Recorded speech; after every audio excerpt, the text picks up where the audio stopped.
It was a strange performance from Chelsea, I felt, last night. I think before the goal, they were in the game, in my opinion. So the goal from Benzema has killed the tie, really.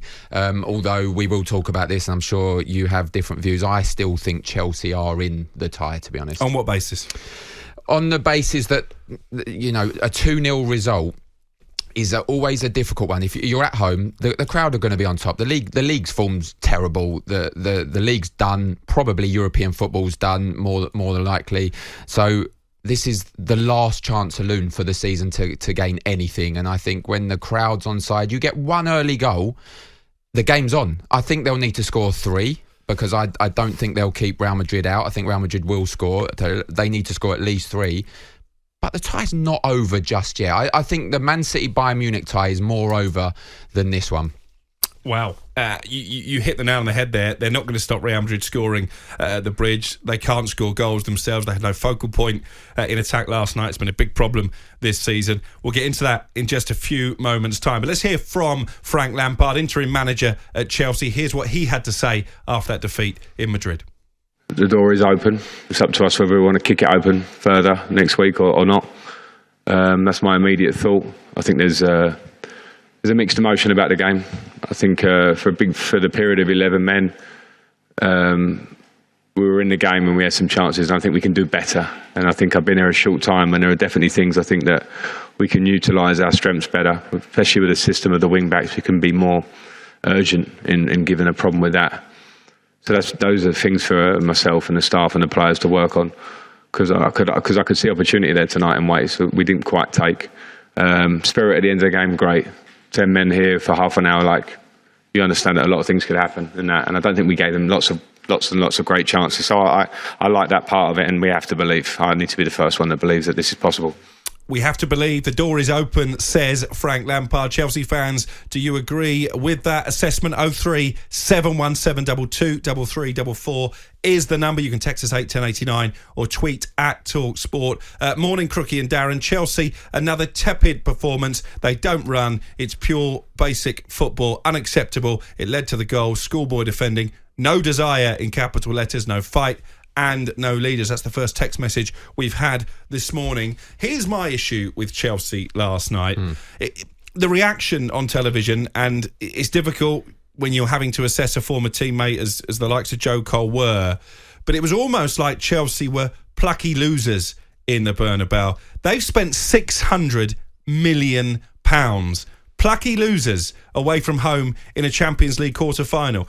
If that's what £600 million gets you, I sincerely hope that Todd Boehly kept the receipts and he's going to return some of those cast-offs at the end of the season. I was in the Bernabeu a year ago to the day. Chelsea were brilliant in last season's competition, but for one moment of genius from Luka Modric, they would have knocked Real Madrid out of the Champions League. How can you spend £600 million and make them so much worse? Well, they've got the wrong players. They bought the wrong players. The recruitment's been poor, in my opinion. A few of them are looking like they could become good. I mean, I like João Felix. I think he's fantastic. I like Enzo Fernandez. Doesn't score enough goals, though. Does he one-on-one in the first couple of minutes? Exactly. He was in the pace. I don't know why he slowed down. He done that in the previous game as well. He gets in one-on-one and then he slows down. They're buying the wrong players, and I think Todd Boehly will be looking at that and thinking, I probably should have taken more advice as opposed to playing Football Manager and buying superstars left, right and centre. I think, but it takes one performance. Chelsea can produce a performance. It takes one performance. You know what, as well? I felt for Ben Chilwell, to be honest, yesterday. I think the sending off was down to Cucurella, in my opinion. I think he gambled on the header and it got beyond him, and then he couldn't recover, and Chilwell tried to recover for him. Probably made the mistake of pulling back, but that could have gone to 2-0 there and then. And was he definitely going to score, though? I understand where you're coming from with Cucurella, and when you're looking at bad Chelsea signings, he's Exhibit A, in my opinion. Yep. They paid far too much money. I think basically because he was a player who was attracting Manchester City.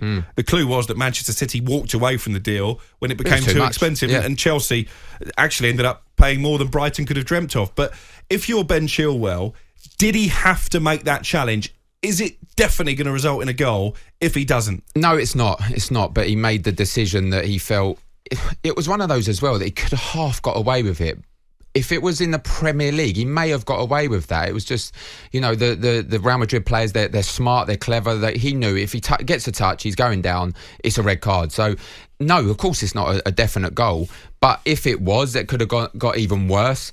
I think if it stayed 11 men v 11 men, maybe 1-0 was going to be the end result.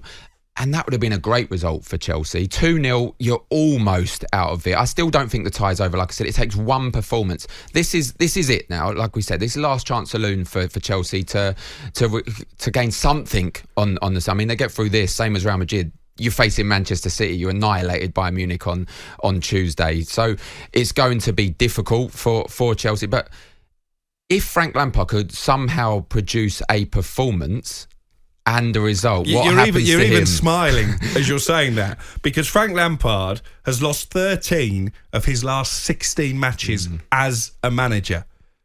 How on earth is he going to come up with a master plan that is going to turn around a 2-0 deficit against the European champions? And the other question, Chelsea fans, wouldn't you have just been better off if you were going to go down the Lampard route, leaving Graham Potter in charge? Because he did come up with a game plan against Borussia Dortmund in the last round. Are you telling me that Graham Potter would not have had as much, if not a better chance, of Frank Lampard of coming through these two ties? You know what I see with Frank, and we were speaking about this off air, and Chelsea, it seems like, and Chelsea supporters may say this is a load of rubbish, but it seems like Chelsea and Todd Bowley are trying to do Frank Lampard a little bit of a favour as well. Absolute no-brainer for Frank to take this job when it was given to him. But they're thinking, right, your reputation after the Everton's a little bit low. Are you going to struggle to get a job in the Premier League? Perhaps. Come in last 10 games. If you can somehow pick up a result at Real Madrid, which is difficult, no one expects you to, your reputation goes through the roof. If you can pick up a few results in the Premier League, start pushing up, this could have a negative effect on Frank Lampard's career. If he comes, I'm looking at the games they've got. They've got Brighton in the league, Manchester United still, Arsenal. Brentford is not going to be easy. Bournemouth is not going to be easy. They've got Man City, Newcastle. This could have a real negative effect on Frank Lampard if he can't somehow pick up some results and have the opposite impact to what maybe Chelsea and Todd Bowley wanted to happen. So are you suggesting that maybe this could harm Frank Lampard's prospects of getting a decent job long term, rather than have that sort of shot in the arm and almost remind people that he's still around? I think so, yeah. It could. I mean, it could have the positive effect. If he does somehow pick up a performance, which looks very unlikely against Real Madrid, and turn that tie around, and then pick up 3-4 good results against some of the top teams in the league, other Premier League clubs that are looking for a manager will look at that and think, you know what, let's give him another shot. If it has the opposite, which I just spoke about, people are going to be thinking twice. He may have to drop again to the Championship to get another job. Like I said, it was a no-brainer for Frank Lampard to take this job. Perfect for him. But it could have a negative effect on his career. The other quick point I wanted to make was the video that emerged before the game of Todd Bowley predicting a 3-0 win for Chelsea. I mean, A, where did that come from? And B, do you really want your owner saying something that inflammatory on the verge of such a big game? Doesn't that just motivate Real Madrid? Yes, of course it does. I don't really, but like you said before the game, you don't want your owner, you don't want anyone predicting a win. You want to. All he had to say was, it's going to be a tough tie. We know how good Real Madrid are. We're going to do our very best. That's it. You don't need to predict in a 3-0 win, because I've been in positions in dressing rooms. I'm sure Real Madrid don't really care, but you could use that and fuel the players, fuel the staff, and say, look, this is what their owner's saying. Let's go out and prove them wrong. And they certainly did that.